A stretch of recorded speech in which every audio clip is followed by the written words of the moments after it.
Shalom, selamat pagi umat yang dikasihi oleh Tuhan Yesus Kristus. Mari bersama meluangkan waktu sejenak untuk bertelut di hadapan Tuhan melalui renungan pagi Sabda Bina Umat hari Senin, tanggal 8 Januari tahun 2024. Sebelum kita membaca dan merenungkan firman Tuhan pagi ini, mari kita memuji Tuhan dari Kidung Jemaat nomor 419 bait yang pertama.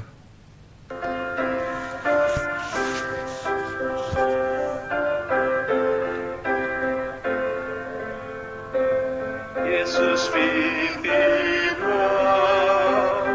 kami selamanya, hanya Dikau kami ikut di sepanjang jalan hidup untuk umat-Mu masuk rumah-Mu. Mari kita saudara berdoa. Ya Tuhan Bapa kami, Bapa yang bertata dalam kerajaan surga, Bapa yang begitu baik dalam kehidupan kami. Terima kasih Tuhan sudah menjaga sepanjang berisan kami di malam Tuhan, kami boleh bangun pagi untuk yang sehat. Ya Tuhan Yesus Kristus, saat ini kami akan membaca dan merenungkan firman Tuhan. Kebutuhan kami adalah tuntunan Roh Kudus Tuhan, mampuan kami untuk mengerti maksud dari firman Tuhan. Sebelumnya kami mohon ampun akan dosa kami Tuhan, agar kami layak membaca dan merenungkan firman Tuhan. Di dalam nama Tuhan Yesus kami sudah berdoa. Amin. Pembacaan Alkitab pada pagi hari ini terambil dari Kitab Keluaran 4 ayat 18 sampai 26 dengan judul perikop Musa kembali ke Mesir yang menyatakan, lalu Musa kembali kepada mertuanya Yitro serta berkata kepadanya, izinkanlah kiranya aku kembali kepada saudara-saudaraku yang ada di Mesir untuk melihat apakah mereka masih hidup. Yitro berkata kepada Musa, pergilah dengan selamat. Adapun Tuhan sudah berfirman kepada Musa di Midian, kembalilah ke Mesir, sebab semua orang yang ingin mencabut nyawamu telah mati. Kemudian Musa mengajak istri dan anak-anaknya lelaki, lalu menaikkan mereka ke atas keledai dan ia kembali ke tanah Mesir, dan tongkat Allah itu dipegangnya di tangannya. Firman Tuhan kepada Musa, pada waktu engkau hendak kembali ini ke Mesir, ingatlah supaya segala mujizat yang telah kuserahkan ke dalam tanganmu kau perbuat di depan Firaun. Tetapi aku akan mengeraskan hatinya sehingga ia tidak membiarkan bangsa itu pergi. Maka engkau harus berkata kepada Firaun, beginilah firman Tuhan, Israel ialah anakku yang sulung. Sebab itu aku berfirman kepadamu, biarkanlah anakku itu pergi, supaya ia beribadah kepadaku. Tapi jika engkau menolak membiarkannya pergi, maka aku akan membunuh anakmu yang sulung. Tetapi di tengah jalan, di suatu tempat bermalam, Tuhan bertemu dengan Musa dan berikhtiar untuk membunuhnya. Lalu Sipora mengambil pisau batu, dipotongnya kulit hatan anaknya. Kemudian disentuhnya dengan kulit itu kaki Musa sambil berkata, sesungguhnya engkau pengantin darah bagiku. Lalu Tuhan membiarkan Musa pengantin darah, kata Sipora waktu itu, karena mengingat sunat itu. Demikian pembacaan firman Tuhan. Tema renungan pagi ini adalah taat atau mengeraskan hati. Dengan ayat perikop, pokok ayat perikop ayat 21, firman Tuhan kepada Musa, pada waktu engkau hendak kembali ke Mesir, ingatlah supaya segala mujizat yang telah kuserahkan ke dalam tanganmu kau perbuat di depan Firaun. Tetapi aku akan mengeraskan hatinya sehingga ia tidak membiarkan bangsa itu pergi. Firman Tuhan. Setelah perjumpaan dengan Tuhan, Musa pulang ke rumah mertuanya Yitro dan kemudian bersama istri dan anak laki-lakinya dia berangkat ke Mesir. Allah memperingatkan Musa tentang kenyataan yang akan dihadapinya, yaitu bertemu Firaun yang keras hati dan menolak membebaskan umat Israel, serta risiko menghadapi bencana yang akan menimpa Mesir. Pada sisi lain, Musa hampir tidak bisa mengarahkan umat Israel untuk patuh pada Allah, karena ia sendiri telah melalaikan persyaratan pertama, dari perjanjian, yakni sunat anaknya.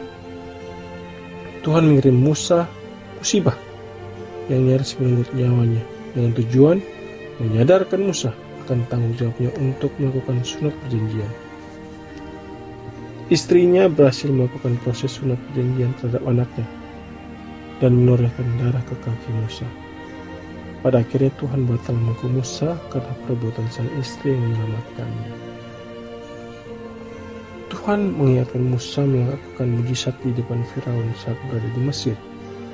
Meskipun demikian, Tuhan meraskan hati Firaun dengan maksud memberi kesadaran kepada Musa bahwa tak semudah itu Firaun menerima Musa dengan segala mujizat yang dilakukannya, apalagi membebaskan bangsa Israel meninggalkan Mesir. Memahami kehendak Tuhan dalam relasi kita dengan sesama tidak mudah. Tuhan tidak memberitahu kita apakah kasih dan tuntunannya dalam hidup kita akan mudah diterima oleh orang lain. Tuhan hanya meminta kita agar taat dan percaya kepadanya, melakukan kehendak Tuhan walaupun dunia menolaknya, setia menyampaikan firman-Nya sekalipun manusia tak mau percaya kepadanya.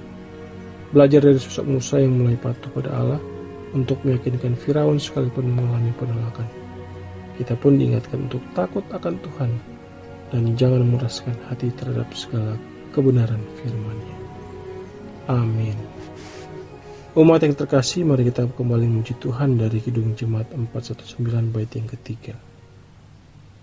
Bila ditekan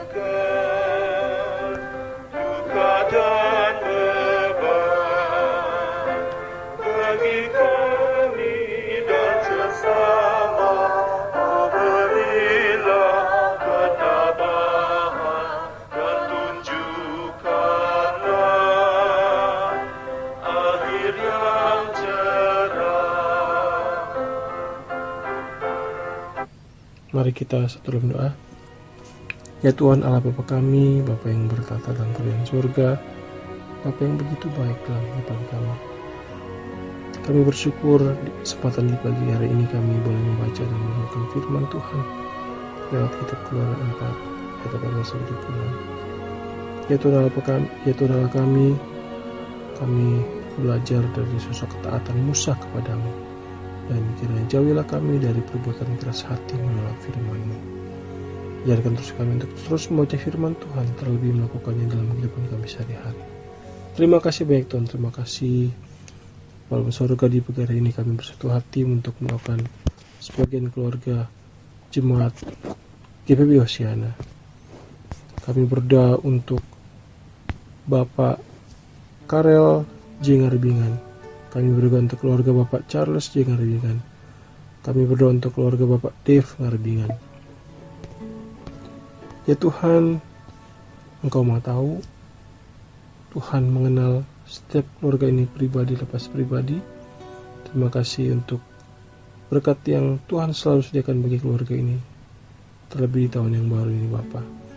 Mungkin ada pergumulan demi pergumulan yang sedang dihadapi keluarga ini Bapa, tapi kami akan percaya Tuhan sudah menjawab setiap permohonan keluarga ini Bapa.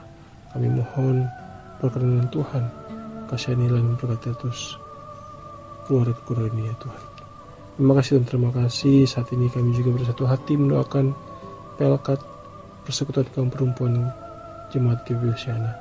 Ya Tuhan, kami berdoa untuk setiap pengurus Pelkat PKP yang ada, dengan segala program pelayanan yang ada Tuhan kiranya berkati. Ajarkan terus kepada ibu-ibu PKP GPB Hosiana, ibu-ibu yang selalu untuk teguh menjadi tiang doa dalam keluarga mereka masing-masing. Terima kasih dan terima kasih. Kami juga berumur untuk gereja GPB Hosiana dengan seluruh program pelayanan yang ada. Tuhan Yesus kiranya memberkati agar setiap pelayanan yang ada boleh berkenan bagi Tuhan, dan jemaat GPB Hosiana terus dalam perkenanan dan dalam perlindungan Tuhan saja. Mendoakan Ketua Majelis Jemaat Pendeta Maruto beserta keluarga, seluruh presbiter dan karyawan gereja. Ya Tuhan, kiranya Engkau memakai terus mereka secara luar biasa, agar kiranya kasih Tuhan, kehendak Tuhan boleh terjadi bagi jemaat di Hosiana. Terima kasih banyak Bapak, terima kasih Tuhan, terima kasih banyak Roh Kudus. Segala aktivitas dan usaha kami sepanjang hari ini, kehidupan dan kehidupan kami serahkan dalam tangan Tuhan saja. Ini doa dan permohonan kami Tuhan, ampuni akan dosa kami dan pelanggaran kami agar kami layak bermohon kepadamu. Bukan kehendak kami jadi Bapa, kiranya kehendak Tuhan saja yang jadi. Hanya dalam nama Tuhan Yesus Kristus kami sudah berdoa dan mengucap syukur. Haleluya. Amin. Demikian renungan Sabda Bina Umat hari ini. Selamat beraktivitas. Tuhan Yesus memberkati. Shalom.